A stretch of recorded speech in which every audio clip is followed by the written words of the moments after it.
Welcome back, everybody, to the Vermouth Society live streams. This is our second live stream for Del Professore Vermouth with the living legend, Leonardo Leuci. Too much. Yeah, today, Leonardo, you're going to be taking us on a bit of a journey, telling us the story of how your hunt for some of the forgotten classics and some of the history of bartending techniques eventually led you to kind of bringing those old techniques and bartenders from around the world to Italy, and then through that to the creation of Del Professore Vermouth. Is that right? Yeah, absolutely. Okay, I'm getting very excited about it. So the story started in 2009, because I was back in Italy after a couple of years in the Caribbean.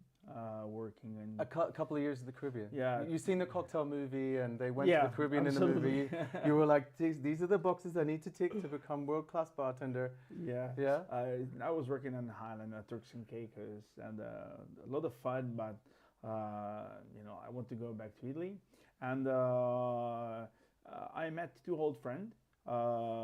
Two bartenders I was working with at the end of the 90s, beginning of 2000. Roberto Artuzio, like a great bartender. He was working at Sketch, also in London. Yeah, nice. At that time, very good bar. And Antonio Parlapiano, real legend, like guys that really have worked in the top bars in Rome for decades. So had they both gone out and left Rome, seen other parts of the world and come absolutely. back? Yeah. Also Alessandro, our third partner, was working in New York and around. Nice.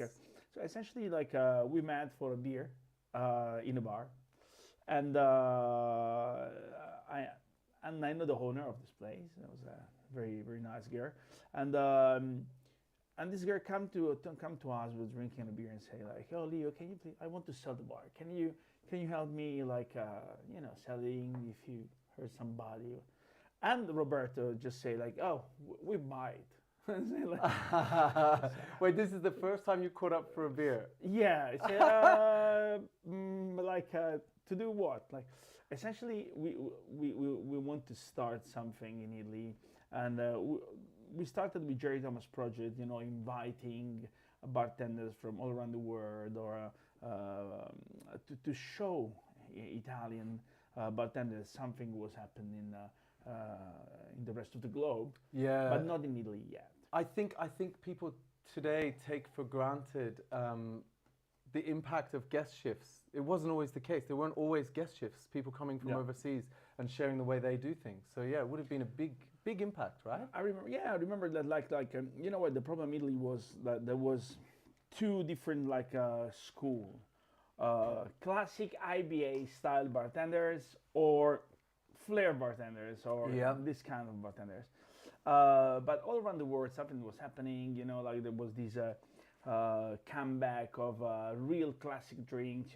People was inspired by like Jerry Thomas, Harry Johnson, William Smith. Books were coming. But immediately was the situation was very stuck. Nothing was changing.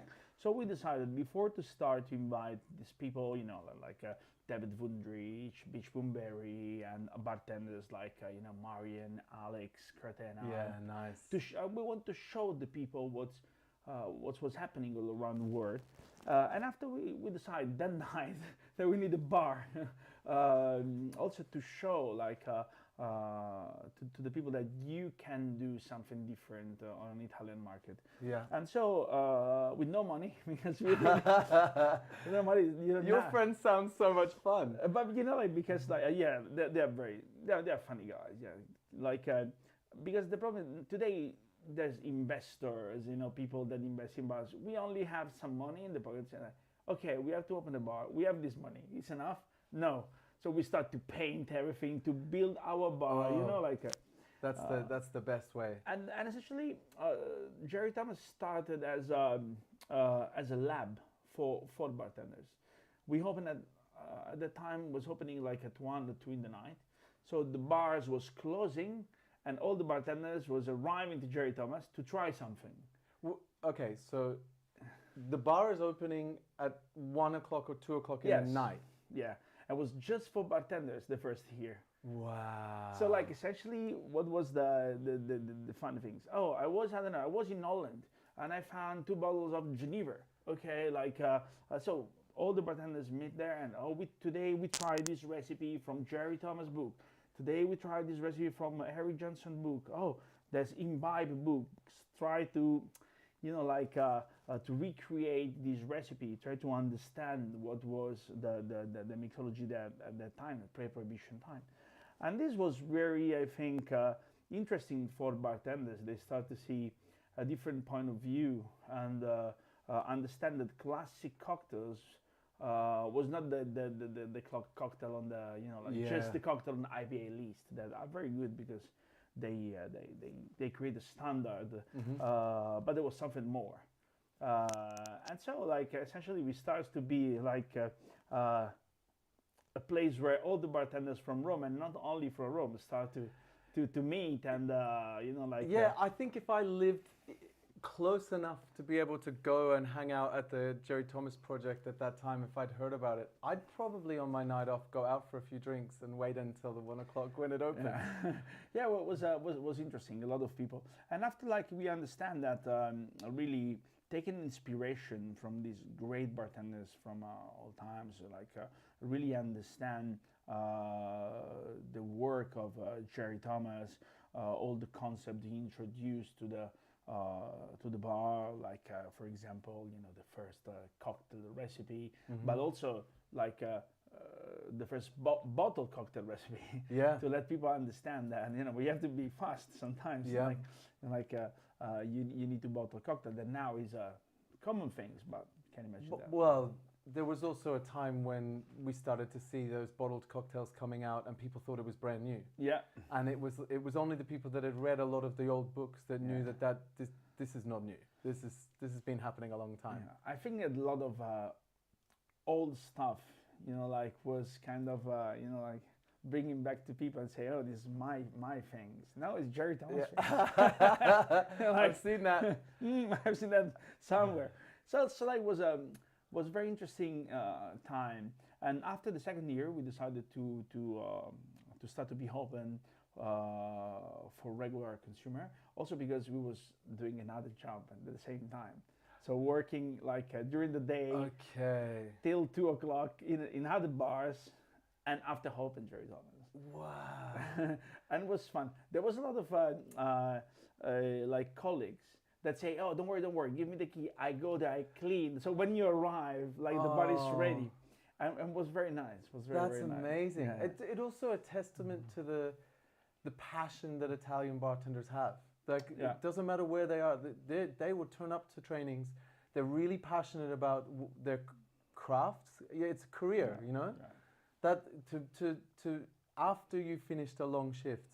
Yeah. To go and kind of come together, not being paid to learn. But also it's fun because like that time really like we have money issues because like, you open a bar, you spend all your money. For example, we don't have an ice machine. Yeah. So there was bartender bringing ice. to the Oh, bar. that's so good. And was amazing. And that must have been such a special time. Yeah, and I think that we create a good like group of people that till now still very, very good friends. Wow. And also I remember like connecting with other cities, like people from Milan, from Naples started to come to Rome, and it was amazing. And the good things was like we really want to do classic drinks, pre-prohibition drinks in a good way. And this was really difficult because it needs a very big research about ingredients, about techniques.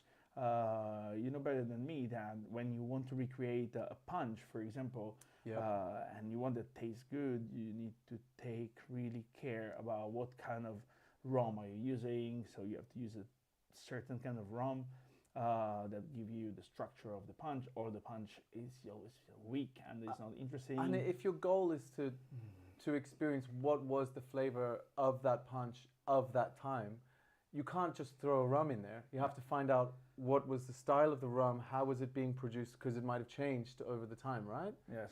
So you're learning around the topic that you're choosing to Yeah. research. And also like our idea was, okay, we have to recreate that style of drink, and we want to be really close to the original one. So like was not simple. We have to understand what the ingredients was at that time. So for example, we understand that rum was a totally different thing. Whiskey was a totally different thing. Yeah, very different. I always like try to explain to people that when you use a blended scotch today for a drink, for an old classic, you have to think that almost all the blended scotch was a little bit peated. Yeah. So like because like a Hyla whiskey was used to be mixed in the blend. So like for example, when you do a Rob Roy, the really interesting things about the Roy is the contrast between the sweetness and the smokiness. Yeah. This was create like a very interesting Rob Roy, not just like substituting like the American whiskey, the rye whiskey, the bourbon. It makes it distinctly different to a Manhattan. Absolutely. Distinctly different to a Harvard. They're very different flavor profiles. So like this was the work we was doing, like trying to, and it was not simple because in Italy a lot of things was not available. So I remember, for example, taking a flight, going to Amsterdam, buy 12 bottles of Geneva, and take the flight back. Oh wow! Yeah, just because you wanted the Geneva and you couldn't import Geneva, it. and we can find that. You can find some, I don't know, like a Steinegger bottle, in some pub, and but it was not good for us. So like we have done a lot of these crazy things, like to go around smuggled bottles. As to friends that was working with I don't know, like as a hostess or like higher plane pilots. Yeah, we have this kind of friends say, bring me a bottle of these, because the idea was we want to be authentic, and so the recipe have to be authentic. And we was lucky because this input that this kind of renaissance of classic cocktail gave to the market, just like was really captured by companies, and they started to bring back a lot of interesting things. 100% agave tequila, rye whiskey. Oh, because of you guys? Because you were asking No, because for of us. Because globally there was a big demand for these stuff. There was a desire. Yeah. Now you can find a lot of rye whiskey, but like I know. Yeah. there was nothing. I remember when the only thing I could get was Old Potrero rye. That was the only thing I could get, and it was difficult to get. Very difficult. It was very difficult. We had a little bit of old overold, for example. Yeah. But some people say, "Oh, just use Canadians." No, I don't want to. Yeah. Please. I did a training once at a hotel and nearly got fired because the food and beverage director said that two things he was upset about. That I taught the guys that tequila was not made from cactus, when in fact it was made from cactus. And that Canadian Club was not 100% rye. He was like, Canadian Club is 100% rye. And I was like, it's a mixed edition, different mash bills, buddy. And he was like, admit that it's 100% rye or I'm kicking you out. And I was like, it's not. And so one moment it started to be really interesting because a lot of products was arriving on the market, good mezcal and good whiskeys, blah, blah. But everything was,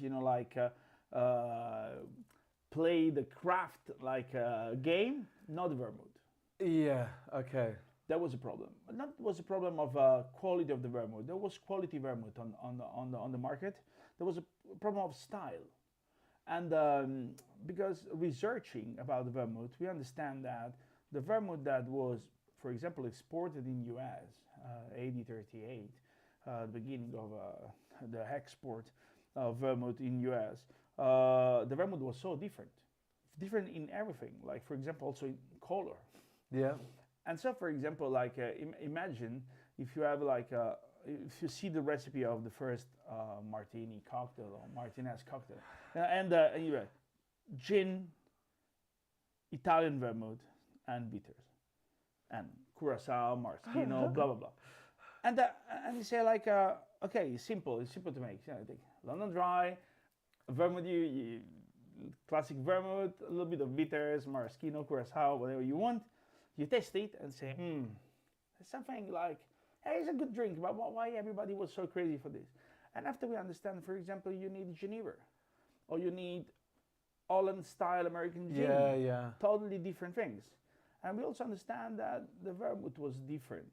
Yeah. Was more smooth, was not red at that time. And so essentially we start to think about, okay, we think we have to create our own vermouth. And we started to do it in the basement of Jerry Oh, Thomas. wow. Yeah, Antonio and Roberto, they was really involved in this herbalist course. So they started to do all the infusion to create the first recipes, and that was good. And one moment we understand, like, okay, I think we can try to have this style of vermouth produced from a distillery or something. Yeah, so go to someone who can scale it. Is Yeah, that, absolutely, a little bit. And this was very difficult. Very, very difficult, because at that time, now it's very easy. You go to a producer, you say, he makes me 1,000 bottles. And, oh, yeah, no problem. But at that time, everybody slapped the door on my face. No, we can't help you. No, it's too small, like production. We don't do this kind of things, blah, blah, blah. And we was really sad. You say, oh my God, we really need this style of vermouth. Why is everyone so mean? Yeah, why? And after I always think, like, because we were in Piedmont and we are from Rome, so that was probably something like that. No, but like the reality was that really was difficult for these people to do such a small production, for people that nobody knows, blah blah. After we found a very nice producer, it was very small, very artisanal. He was producing some liquors and amaros, in the area. And we presented to him our project, and he say, "Okay, guys, I can help you. Like, we try,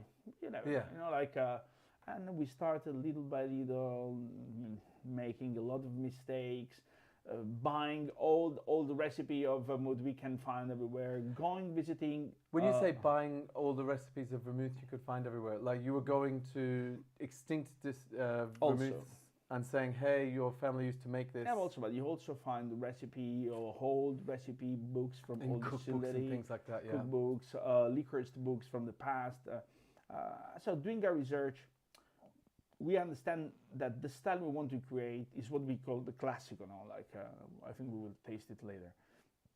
And so we were really lucky and happy because the distillery want to help us, but we were really happy when, for example, we tried the Martinez, and we understand this is the Martinez we want. You have this malted taste, and we have this sweetness in contrast of the vermouth, not too bitter, very aromatic, and this was something for me was. I don't think that a lot of people that home in a bar have done this kind of journey. I think if there was a way you could do a degree in bartending, you would have to do that kind of thing. Go and spend some time at a distillery, go and see how vermouth is made from scratch, so you have a full understanding. It would open a lot of people's eyes, I think. Did you ever, at this time you're making the vermouth, were you making your own bitters and making your own other ingredients? It was the I call it homemade craze. Yeah. So okay. everybody have to be made homemade, like syrups and bitters. But after we understand that, sometimes you really don't need. You just need to be a little bit smarter, For example, for the bitters, I remember we created this bitter that was called abbozzo bitter.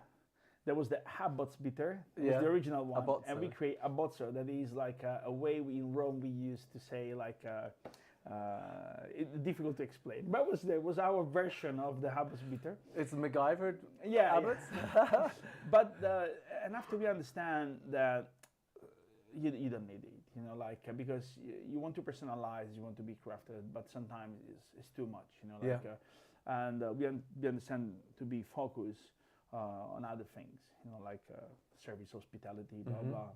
Doing our classic drink with a little touch that we call the Jerry Thomas touch, and that's it. And also for the vermouth, we really understand the potential of bringing back a real artisanal like product, because in the market there was a lot of nice and very interesting vermouth, but there was not really a 100% artisanal product. Yeah. Starting from the raw material, so like selecting herbs, spice, fruits, working these raw materials into the distillery, and do all the process till the bottling in a very small craft distillery. Was very interesting. And very also nice. picking the wines as well. Absolutely, wine was for us like was a battle, because if you talk with like some distillers, they say to you, "But wine is not important in vermouth." But I was thinking like, no, we think it's important, because in the past, wine was defining the quality of the vermouth. High quality wines, high quality vermouth. This was like a kind of rules. It's like saying that an engine is not important in a beautiful car. If you're taking a photo of the car, great. But if you're actually driving the car, Yeah. You need that engine. Yeah, but like it's not simple to let people understand the importance of vermouth. And I remember that we're very proud when people start, for example, to do brand call on a Negroni. Stopping to ask for the gin and they started to ask for the vermouth. Wow. And I was really proud about that. So, that must have been a big can I have moment. the Professore Americano? Can I have the Professore Manhattan? And for me it was really, oh my God, like we are doing something, people understand something. Because our style of vermouth was really totally different from other vermouth. Our Classico is really something that was unique for a long time. After was also copied a little bit. yeah, I think so. Yeah. But like, and also you think that we started with that before to go to the Rosso. For a couple of years, we only had the Classico. Because I think I arrived to this a lot later. Because we want to be focusing the first Italian vermouth. Like we don't care about colors, blah, blah, blah. The style was the most important things. The style, when in the era of Jerry Thomas, in the era of pre-prohibition, when someone said Italian vermouth, yes, that is the recipe you were looking for, rather than red, white, dry, rosé. and yeah, this was the idea. The idea was to recreate a classic that was almost forgotten. So what was it? You've got these bartenders together. They're all working together to kind of restore some of the forgotten heritage of bartending, to learn the old recipes, the old styles. What was it that made you land on vermouth so specifically? Yeah, I told you. Because you said you did bitters and there was all sorts of different things. But was it because of the impact that it had when you tasted it? Because it's actually like the style of the vermouth we found today, like on the market now. Today there's a lot of vermouth, but that time, like 15 years ago, was a style that really didn't match with the style of drinks we want to create. Okay. For example, this extreme bitterness of some vermouth was not present. I was reading tons of recipes, and no one was so bitter or with a lot of bitterness.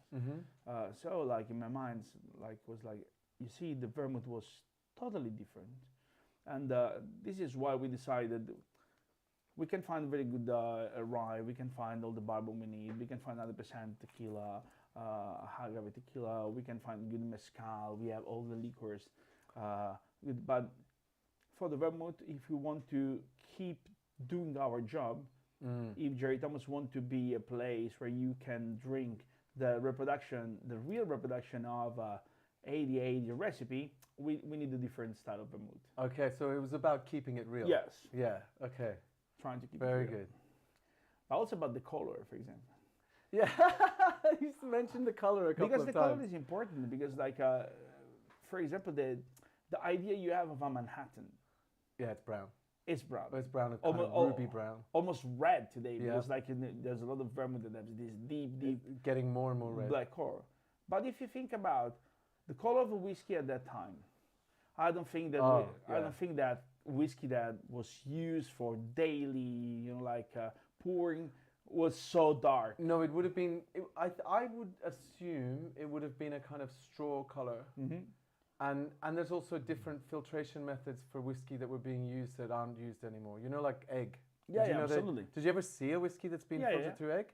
Like, the egg strips so much from it. It's kind of clean again. And the vermouth was not red, was this golden color. Okay. So I always say older bartenders, a bartender from that time was very smart, because I can't imagine Eric Johnson put a cherry in a Manhattan and you can't see the cherry. Can't see the cherry. So he also, this is like that's a strong point. That's a very strong point. I never thought of that. I was talking a bit like Woodrich at that time about these kind of things, and he told me probably yes, because we can see red vermouth in US just the beginning of 1900. Yeah. Wow. You just changed my whole mindset on the Manhattan. Oh, it's not going to be the same ever again. There's more than Manhattan. This is the good things about cocktails. You can play with the. So you had the Jerry Thomas project running. Yeah. You start producing the vermouth. What happens next? Okay. Now, after we am I jumping in the wrong direction? We understand the potential and we want to start to sell it. Yeah. And this happened in very funny way.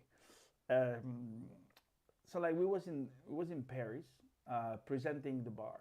It was 2012, and at the time we was producing a little bit of bottles just for friends and some local distributors that want to play with us, but it was very, very, very rustic bottle. Yeah. If you see the label, our first label, oh my God, horrible, printed with a printer. Yeah. So on sticker paper. Yeah, absolutely. Yeah. So we were in Paris presenting the Jerry Thomas project. Remember Cocktail and Spirit. Thierry invited us. The best. Very, very nice. So we was presenting this. It was Jerry Thomas, the homemade project. So we asked painting the walls and and after we presented the vermouth, and it was the guys from La Maison de Whiskey and the Nectar at that time that tasted and say, oh, it's good. They say, want to buy some of those bottles? We don't have bottles. We have probably, I don't know, 30 bottles, 36 bottles. They say, we can make an order. They say, yeah, write to me, speak with my commercial manager. There was no commercial manager. Okay. That's so good. It was essentially me speaking in French. So that's amazing. And they made the first order, and we start to play with them. And after now, the distributor start to be interested, and little by little, also the vermouth fever starts. Distributors start to look for different brands, and we were lucky because we were one of the first brand that started to do something new. You can say. Well, you could say you were lucky, or you could say that you recognized there was nothing of that type at the time and it needed to happen. You took a risk. Lucky. Yeah. Paris, that's interesting that you say that it's one of your first orders. Was it a big order from La Maison de Whiskey? It was quite big for us. Yeah, okay. So we was producing really couple of hundred bottles, and the order was quite big, and we were so impressed, and I called the distiller, say, dude, you have to start work on this. Please. Exactly. Well, you forget. I remember. Would it been 2010, 2011? La Maison de Whiskey in Paris. They had all those small bars popping up that were amazing, really passionate bartenders, opening their own places, and the big distributors in France at the time would only sell them something if they bought a case of 24, whereas La Maison de Whiskey would deliver a bottle of vermouth at a time. So it was not only were you bringing it in with the right people to a market in Paris in particular, but also interesting things for us was about the French market, where there's people in France go to spirit shop buy a bottle and bring it at home because they drink at home. They Yeah. still have this culture to have a lot of spirit at home, to Mhm. have the aperitif at home. They drink pastis, they drink vermouth, they drink sherry. French I like this kind of thing Yeah. also at home. So like, lucky was lucky to start with a big distribution, and lucky also to that people like it, that style of vermouth.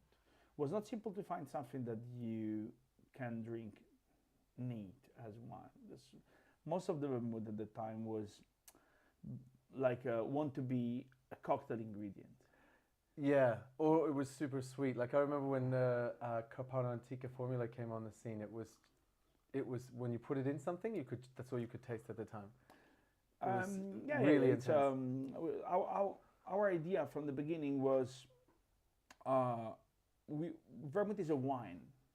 We want that people drink it like that, and after, if it's good, neat, probably will be very good in a drink. Mm-hmm. So this was our philosophy. This is why we really want to take care about the wine that was used, because it have to be a high quality wine from the beginning. Vermouth is a wine. It's a luxury wine. This was the idea. So you took your kind of bartending background of, instead of just putting together a cocktail and making the sum of its parts taste a certain way, you were putting together a cocktail using the best individual ingredients you could get, and then you took that with you into the vermouth. Yes, absolutely. Okay. Also because the fact that the big producers don't want to produce our vermouth, let us understand that we really have to go basic for a very artisanal approach. This was very important for us. And which cocktails did you land on when you started? You got the vermouth.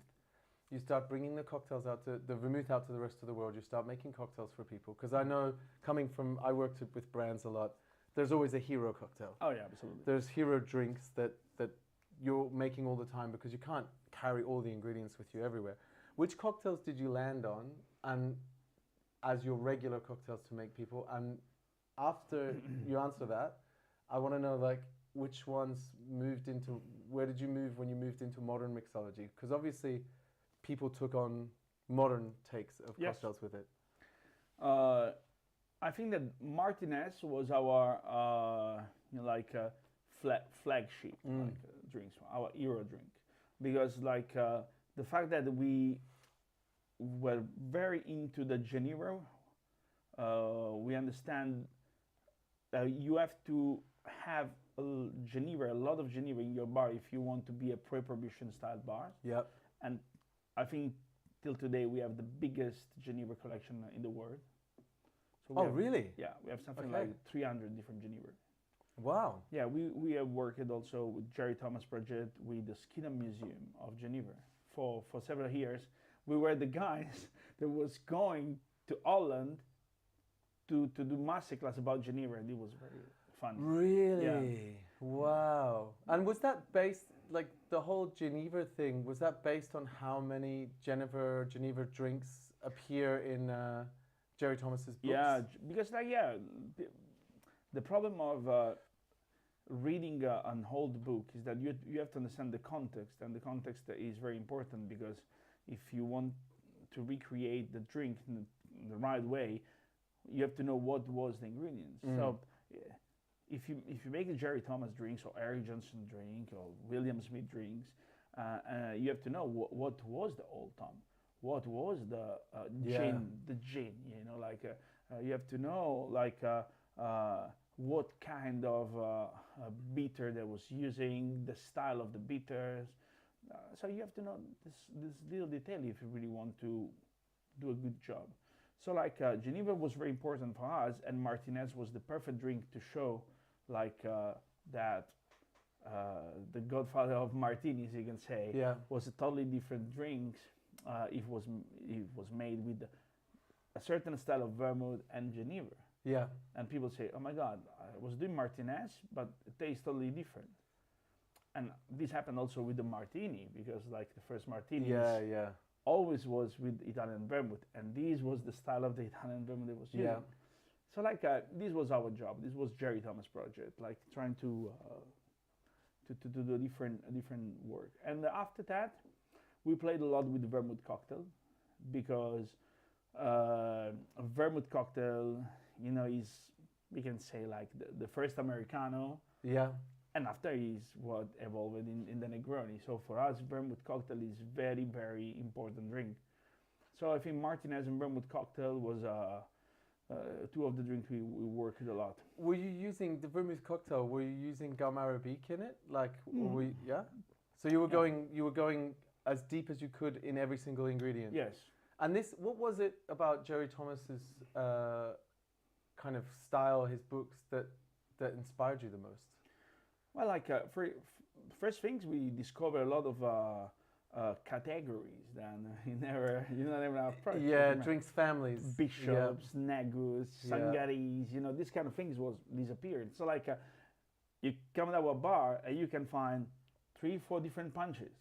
Yeah. You can find very, very classic cocktails. So for example, gin cocktail, whiskey cocktail, not old-fashioned, whiskey cocktail, and like Japanese cocktail, you know, like nice. drinks was, you know, like when you want to try a Japanese cocktail, people were saying that's Midori inside. I said no, it's a different kind of. I love that. But you know, like this was like the Jerry Thomas work. Yeah. Nice. And after we started to play, there was a moment we go crazy. We started to play with really funky, like homemade recipe. We want to put on the menu the Alamagosloom. So you have to recreate the capillaire. You want all this kind of things. But it was very funny time. Yeah, I had a drink order once working at Milk and Honey. Someone came in and ordered a Blue Blazer, a Tom and Jerry, a Ramos Gin Fizz, and the business at the same time, and it was just an impossible. Especially they weren't on the menu. You know, the Ramos Gin Fizz and the Tom and Jerry were not on the menu, and you need to make a batter. Yeah, like, absolutely. So it was just you have too to much. Prepare. We had Tom and Jerry for a long time from the menu. Ramos Gin Fizz also. Julep was a disaster. Why? Because we was the first bar to do, you know, these I can say like Victorian style, Baroque style julep, you know. So like a julep cup with all the ice around. Okay. With all the, you know, the fruit on top, you know, like the orange, raspberry, blah blah blah. So it takes something like 3-4 minutes to do julep. And our drinks was quite cheap, like for all the, you know, like effort, like it was and so everybody started to order julep. So 10 julep. Oh, I'll have one of those. They look good. 15 julep.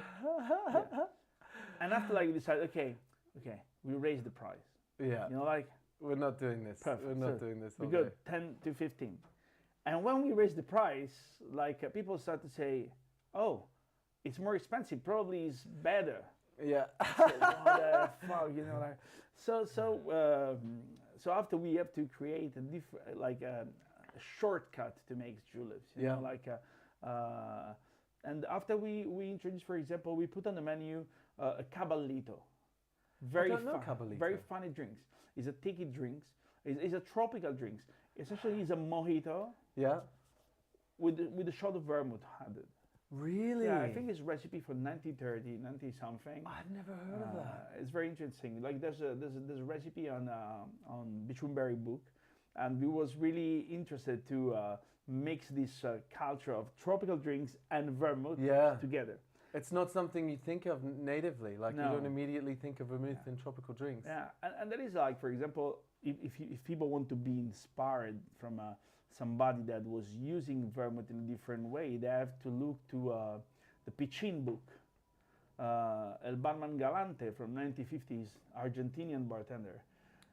Super interesting book because he was using vermouth in a very different way, adding tropical juices, tropical fruit. When was this?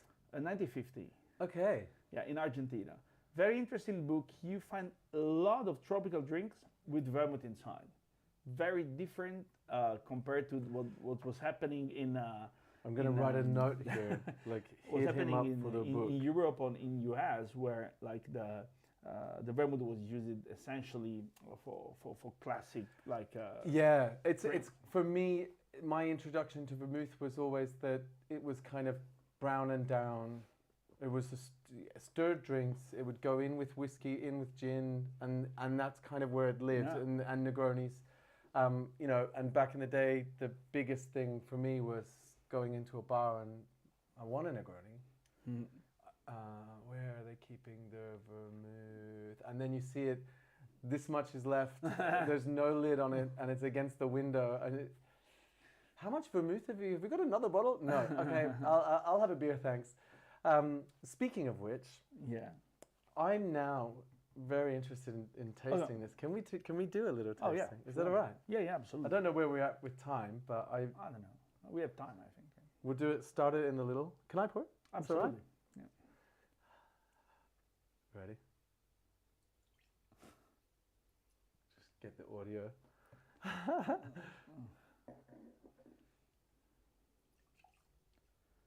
Thank you. So as I told you before, like also last time when we had like when people get have vermouth, normally don't do this because you're not expecting to have nothing interesting, you know, when Okay. you vermouth the nose. This is why when we start to produce this vermouth, according to classic recipes, we decide to bring back muscat wine. Muscat wine is a perfect base for a vermouth because you have these fruity floral notes, almost tropical, you know, like smells ripe amazing. pineapple, peach, apricot, you know, like a typical muscat flavor. And after you have the acidity that you need to build a good spiced wine. It smells like so ripe. Like, Yeah. You know, ripe peach, apricot, you know, peach, a hint of banana, you know, like it's very Jamaican And rum. cinnamon. I'm getting a lot of Yeah. cinnamon. Is there cinnamon? There's cinnamon A in there, little right? bit of cinnamon, yeah. There's a lot of flowers in it, like chamomile, you know. Yeah, that just as soon as you said it, I got it. And after when you drink it, you have these. I don't know if I say well in English, but this correspondence. I don't know, like the nose is exactly like what you're expecting from the taste, you know. The It's snozzberries taste yeah. like The snozzberries. sweetness, the fruitiness. So this is the style of vermouth that would have been used in the Absolutely. early Manhattans. If you take a 1907 book from a Strucki, Mhm. and Strucki give you a perfect picture of what Vermouth di Torino was till the beginning of 1900, and it describes exactly this style of vermouth, from the color to the taste. This was the style.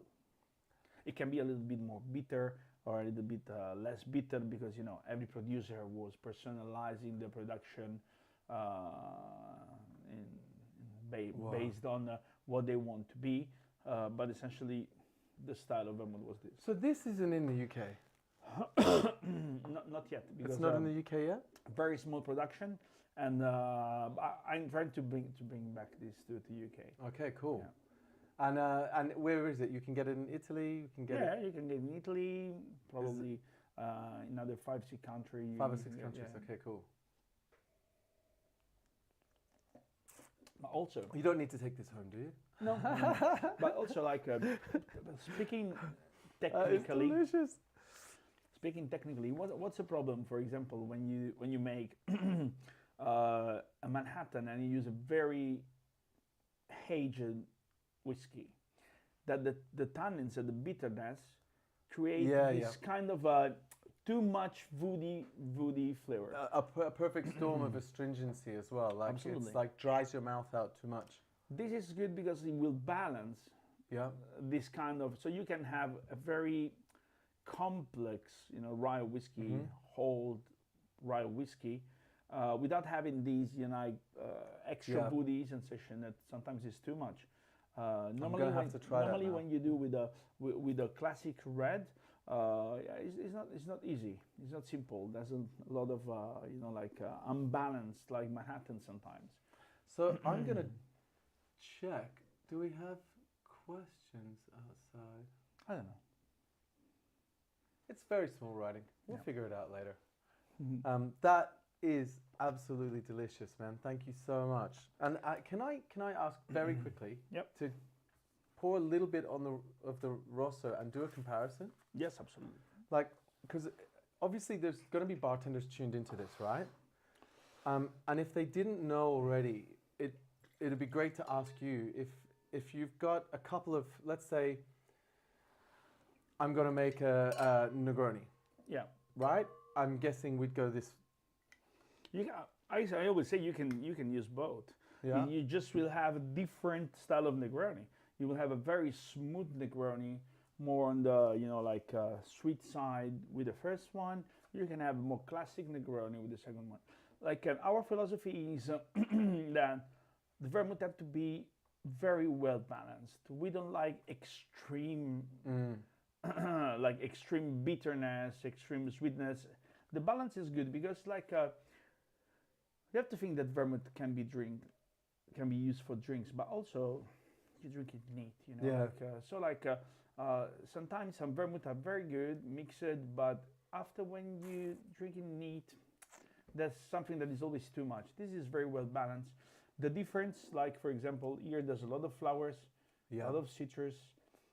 The wine is the Muscat blend of Muscat wine with other white wine from Piedmont.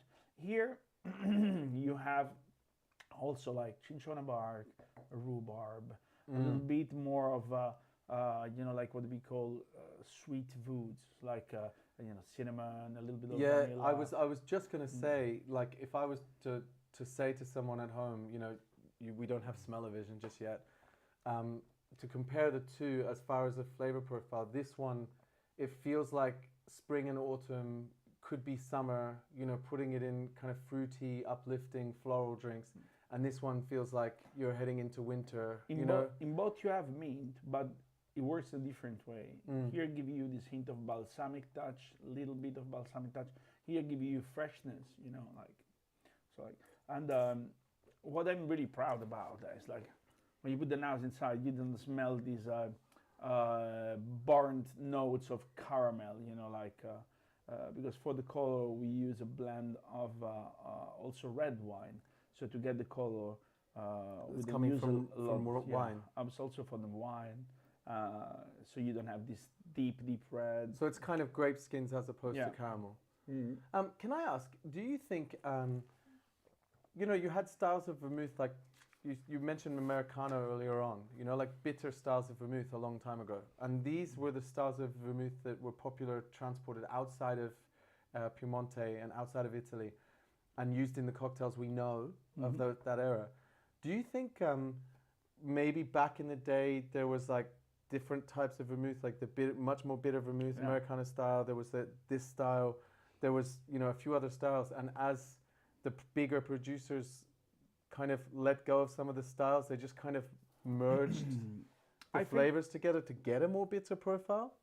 Actually, for me, that was it's two different things. Like when there was just one style, essentially Italian vermouth, everybody was producing his own vermouth.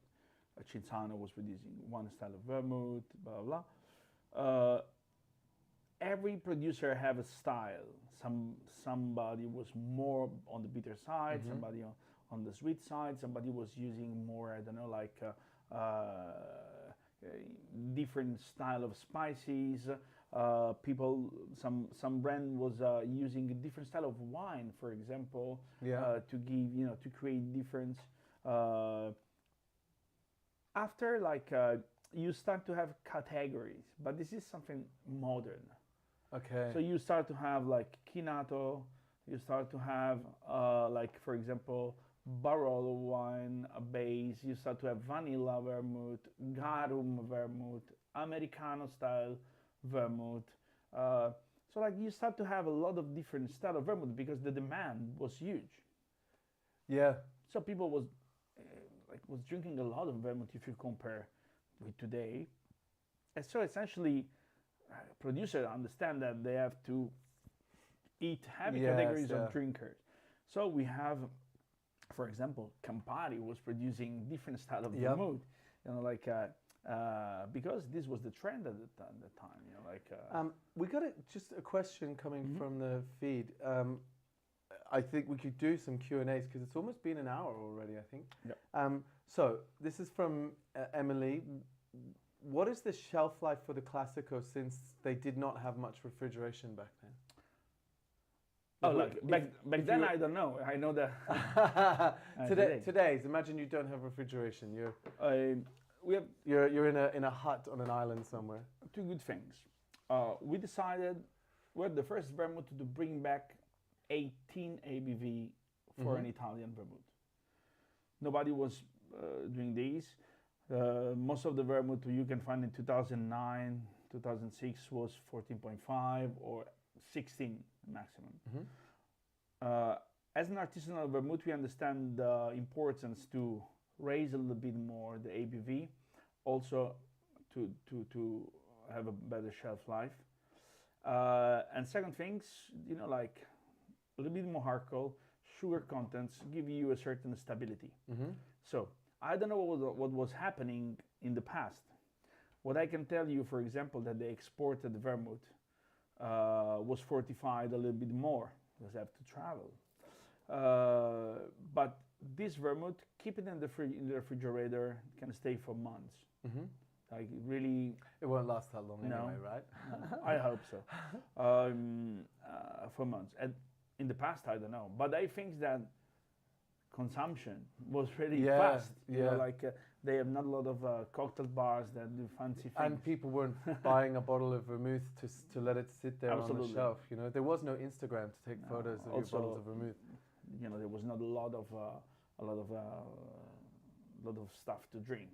I thought you were about to say today. not a lot of stuff to do.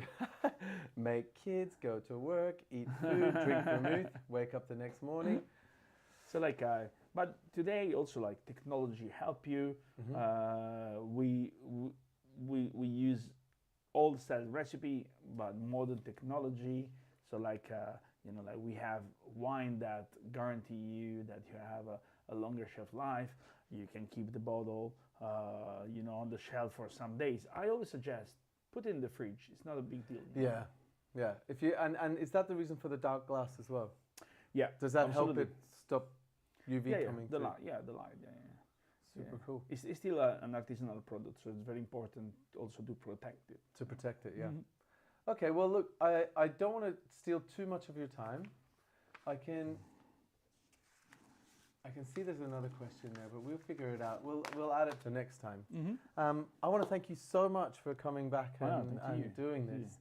And I want to say to everyone at home, tune in again tomorrow because we're going to have another one of these sessions with 1757 Vermouth di Torino and Giorgio Bargiani, of all people. It's going to be a lot of fun. The great, the legendary Giorgio Bargiani. So 2 o'clock tomorrow on both the Campari Academy YouTube as well as the Bartenders Broadcast Network. And we look forward to seeing you then. Cheers. Bye-bye. Thank you again. We drink. Yeah. Now we taste. We're not drinking, we're learning.